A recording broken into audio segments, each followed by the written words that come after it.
This is Saurabh, and you're listening to my favorite talk show, The Weekly Show with Aditya.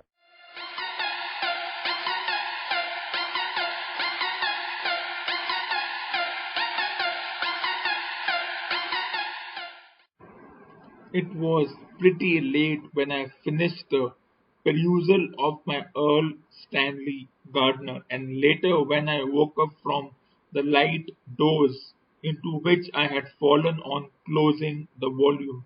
Totoletas had long since called it a day, and all was still throughout the house except for a curious rumbling noise proceeding from my interior. After bending an ear to this for a while, I was able to see what was causing it. I had fed sparsely at the dinner table with the result that I had become as hungry as, damn it. I don't know if you've had the same experience, but a thing I've always found about myself is that it takes very little to put me off my feet. Let the atmosphere at lunch and dinner be what you might call difficult, and my appetite tends to dwindle. I've often had this happen when breaking bread with Aunt Agatha, and it had happened again at tonight's meal. What with a strain of constantly catching Pop Bassett's eye and looking hastily away and catching Spoots and looking hastily away and catching Pops again, I had done far less than justice to Emerald Stoker's no doubt admirable offerings. You read stories sometimes where someone merely toys with his food or even pushes away his plate untasted, and that substantially was what I had done.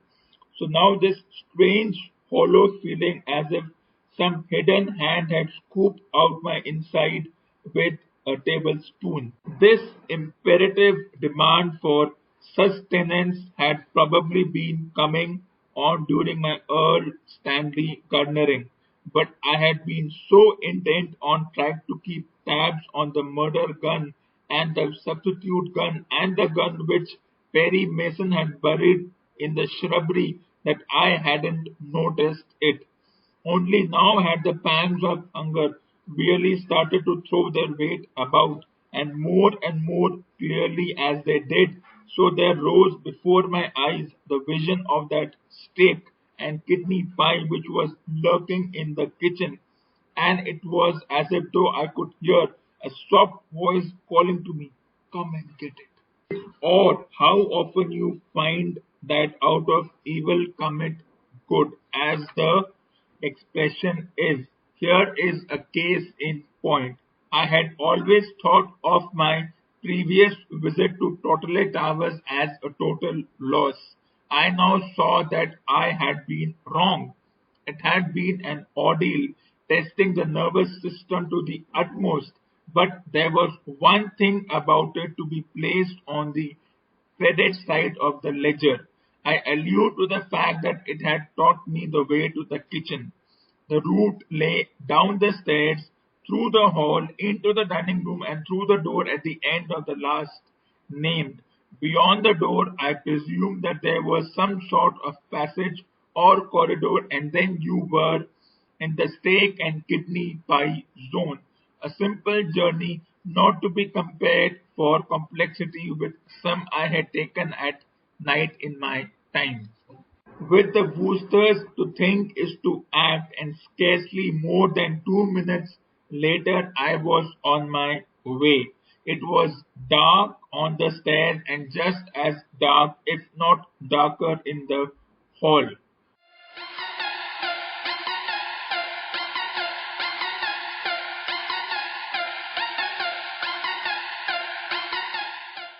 If I told you that Ireland, who had lost their one-day tournament to England 2-0 after losing the first two matches, despite all the effort by their batters to reach a respectable total, went on to win the final match, and even though they lost the series, they retained, as they often say in cricket, retained some pride. You wouldn't believe me because you would say that there is no evidence. But if you've heard the phrase absence of evidence, doesn't mean there is evidence of absence, which means that the England-Ireland match as usual happened at 2 o'clock local time, which also means that it happened at 6:30 Indian time, and England got to bat first, means Ireland, after experimenting by batting in the first two matches and not getting the desired results,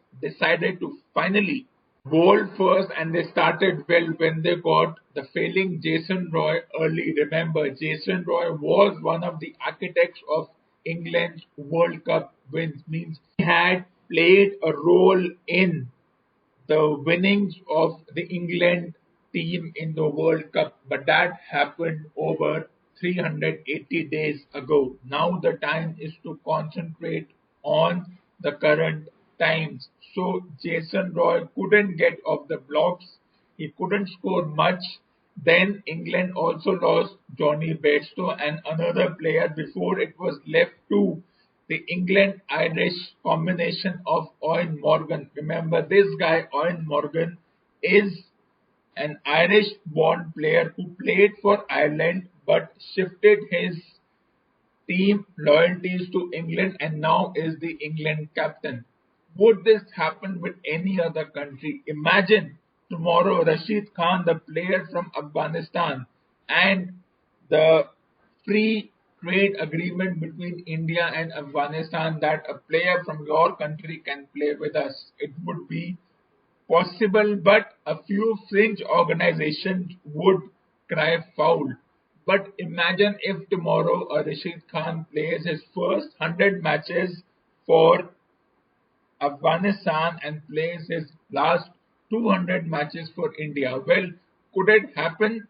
I don't know. I have no idea what is the contract between the England Cricket Board and the Ireland Cricket Board, but the facts are facts. Eoin Morgan, born in Ireland, is now playing for England and he rescued England with a brilliant 100 of 84 balls along with another young batter in Tom Banton. But England, who were going well, they were 200 for 4 around 27 overs. Then they lost quick wickets. Then they became 230 for 7 in 35 overs. Then once again, the so-called lower order rescued them and they scratched and clawed their way to 330. But there is something so predictable about this sport called cricket. It's as if it's deja vu. You lose the first two matches, your batting doesn't come good, your bowling tries hard, but if you're defending 180 or 200, it never comes to the fore. Then, as the story goes in the final match of the tournament, you have lost the series, yet you want to retain some pride, as this term is often used. Then the other team scores around 330 and you chase that target of 330 with, and the senior batters who were nowhere as far as their batting was concerned suddenly come up good. If I ask you who is Paul Sterling, who is Curtis Stamper, you would say, who are they? I don't know. I have never heard of them. Why? Because Ireland doesn't play as regularly as the other teams, and the only reason a certain player called Rashid Khan or Mohammad Nabi are popular because they played in the India International India No Paisa League. Except Eoin Morgan, who plays for the India International Domestic World Cup, but technically Eoin Morgan is now from England, so he is not from Ireland. He is the only player from that combo who plays in this tournament. Otherwise, not a single Ireland player has ever been selected to play in this tournament or auctioned like a bunch of machines and inanimate products. Anyway, despite all this, Ireland chased down 330, the only second time they have chased down such a big total against England. Last time this happened was in the 2011 World Cup when Kevin O'Brien led from the middle or led from the front, as often the term is used in terms of leading from the front as a senior player, and now all the focus is on the 20 something players from this team. You know, this tournament was only a buffer because England, the proper England team, the test team, are scheduled to play Pakistan tonight. Yes, by the time you hear this episode, the match would have started. It would have gone already to the post lunch period. Would I watch it? Why not? Why do I care who the opponent is? I'll watch because this is the only sport which doesn't start at 1 a.m. Indian Standard Time. If football matches were starting at 7 p.m. Indian Standard Time, I would watch. But then all the complications associated with organizing tournaments continue. How will this England Pakistan Test tournament be? Remember, whether it's the test matches or the one day matches, the International Cricket Council has now mandated points. Every time you win a match, you gain points. Means when Ireland won that match, they gained 10 points. Terms of the World ODI Championship, or as they like to call it belatedly, the World ODI Cricket League, as well as the Test World Cup Championship. As this tournament progresses, I will analyze it and we will discuss it in the further episodes. You may look at this Ireland win as one-off and fluke, but then in the same way, India winning the 83 World Cup was also one-off and bit of a luck, and the West Indies being tired. It was nothing special. Yes, they won, but it was one-off and a fluke.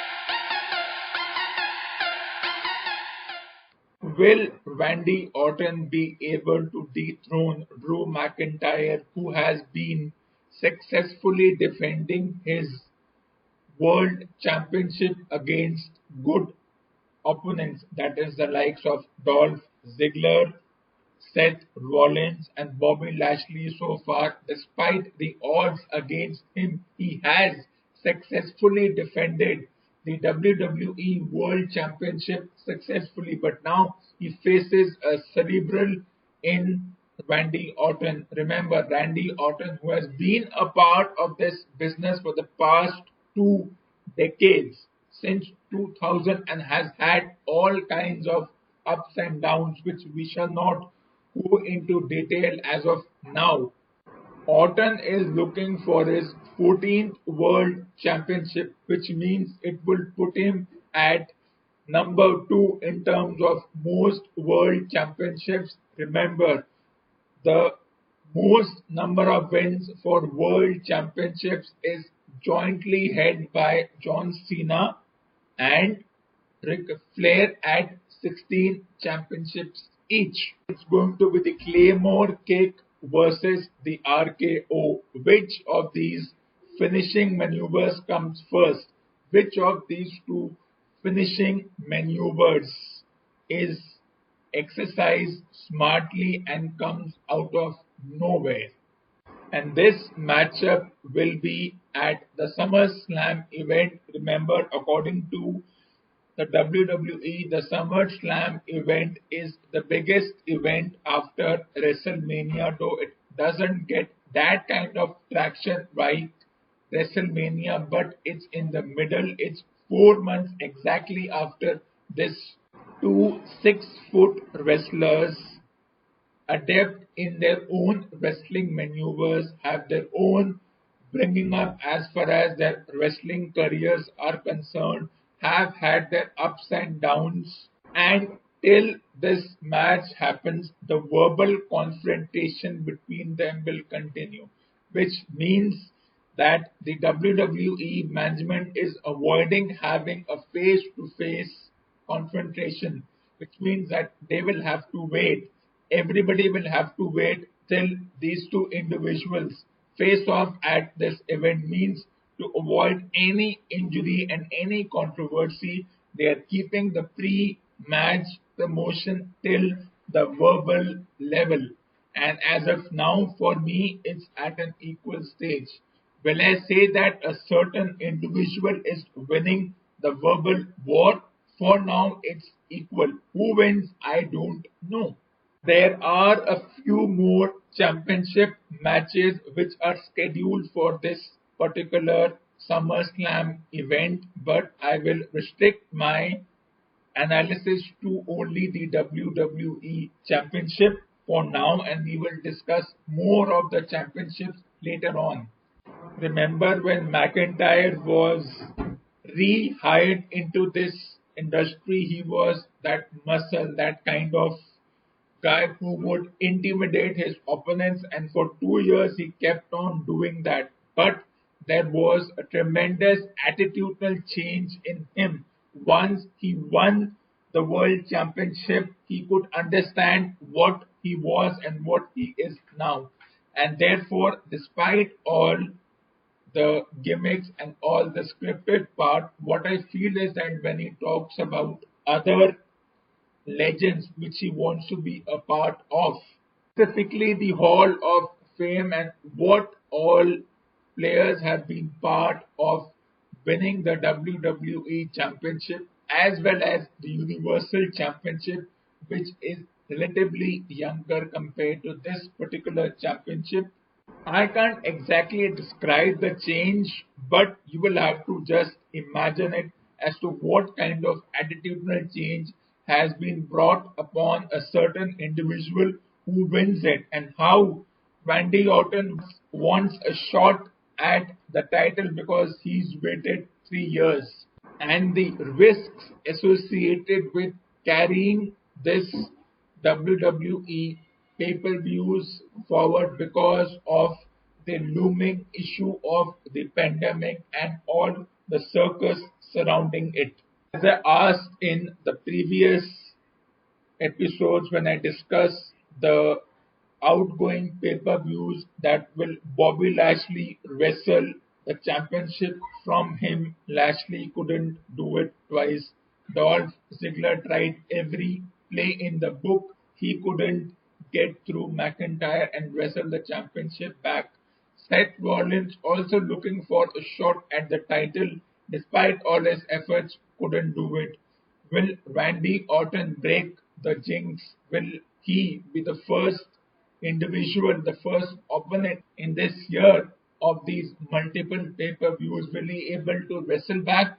It's difficult to predict. Maybe he could. Maybe McIntyre will be able to pull through and retain the championship. Either way, it's difficult to predict. As I said, it was difficult to predict with the earlier championships. So all we can do is wait and watch.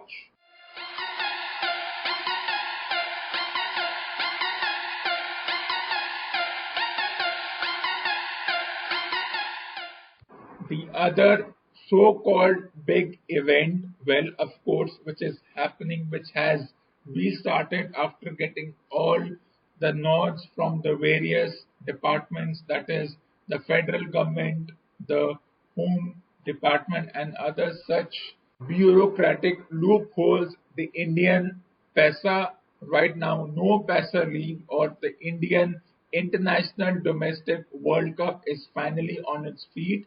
The players will be headed to Dubai in a couple of weeks. Will they have to stay in quarantine? Means a player of Chennai Indians cannot interact with a player from Punjab Royal Challengers. Despite all the permissions and the protocols and the bio bubbles and the various containment zones for the various stakeholders, that is the players, the sponsors, the broadcasters, the commentators, etc., the hosting country, that is UAE, and its three affiliated boards, that is Dubai, Abu Dhabi and Sharjah, have decided unanimously that no spectators will be allowed, which means once again playing behind closed doors with only the camera crew allowed till the edge of the boundary, till the edge of the ground. Dilemma for most of the team management is, will they get their marquee foreign players in the team because the likes of Steve Smith, Ben Stokes, and other players will be engaged in playing with their own private tournaments. That is, England is already engaged with Pakistan, but that ends somewhere in mid-August, and then England are tentatively for now scheduled to play against Australia. How will all these quarantine protocols happen? How will the bunch of foreign players who are engaged in other tournaments, that is, the tournaments they are playing for their teams, especially Australia and England, and South Africa and West Indies are also planning their own private tournament. So, how will the players from these four teams out in the bubble of their respective teams? Will they travel separately after their own private bilateral tournament ends? And will the team management also be able to do the extra expenditure in getting them from the airport, the travel and the lodging, getting them inside the bubble, getting them tested over 100 times, because it's all about getting them tested, testing them 4 times a day or 20 times a week. I am a little curious as to how all this will play out. But the question is, can this India International Domestic World Cup be played without the foreign players? Well, why can't you play without the foreign players? Yes, you can. It doesn't mean that the foreign players are not important, but these are what we call exigent circumstances, special circumstances. If these foreign players are engaged in playing their own bilateral private tournaments, getting them in and out of the bubble means the Australian players have to break the bubble of the Australian team, means once they get out, there is a fear of them getting this imaginary virus. And if they enter the other bubble again, will they interact with their own teammates? Well, that's a dilemma. And then expenditure and operational costs will rise. So I leave you with this question. Can this India International Domestic World Cup be played without foreign players? Can these teams win on their own, win on the might of the domestic players instead of only relying on foreign players? Because, as they call it, these are exigent circumstances and breaking in and out of bubbles is difficult. Now, the Indian Cricket Board can't bully these foreign players to not play for their own team for a tournament which is scheduled. They cannot bully the other boards that don't schedule this tournament because our tournament is important. If that is what is in the mind of the Indian Cricket Board, then it's a matter of shame. Then they are nothing more than bully cricket control in India. So I leave my listeners and let them ponder about this.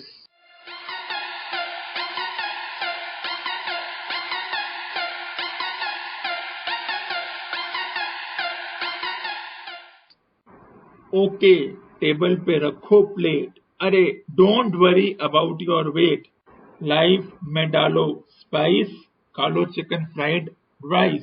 I am not telling lies, मैं हूँ बंदा very nice, frankly मैं बोलूँ तो पसंद है only chicken fried rice, chicken fried rice, chicken fried rice. Punjabi, Mallu, Gujju, Telugu, Bihari, Rajasthani, Guddu, Reddy, Banerjee, Gavaskar, Veer, Malik. कोई मोटा विक्टर बोला, कोई छोटा कुछ और बोला। पॉपुलैरिटी है इसकी वर्ल्ड वाइड, इस तरह मत करो फीलिंग्स अपनी हाइट। हो जाओ थोड़ा साइड, प्लीज दे लो तुम बॉस थोड़ी चिली सॉस, मिक्स करके खाओ boss. But wait, he is not done, I am not telling lies, मैं हूँ बंदा वेरी नाइस, फ्रेंकली मैं तो बोलूँ तो पसंद है मुझे only chicken fried rice, chicken fried rice, chicken fried rice. Tension मत लेना, इसमें प्रोटीन भी है ना, हर नुक्कड़ गली सिटी में लेडीज की किटी में only chicken fried rice, chicken fried rice, chicken fried rice.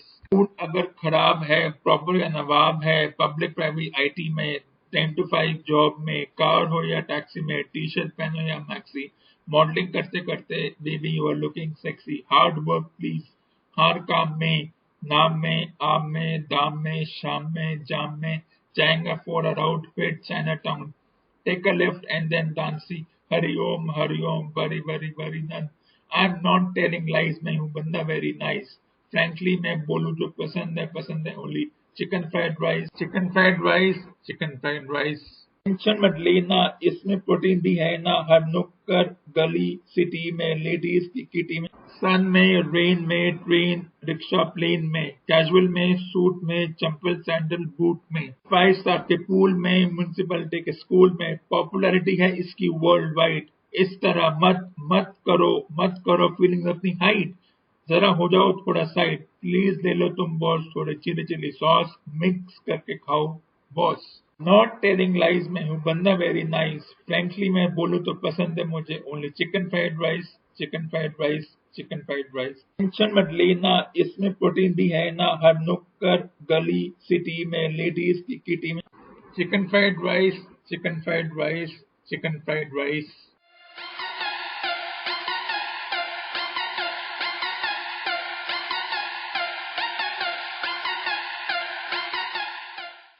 This ends episode number 243 on the 5th of August 2020. For more awesome content, tune in to the next episode of the Weekly Show with Aditya.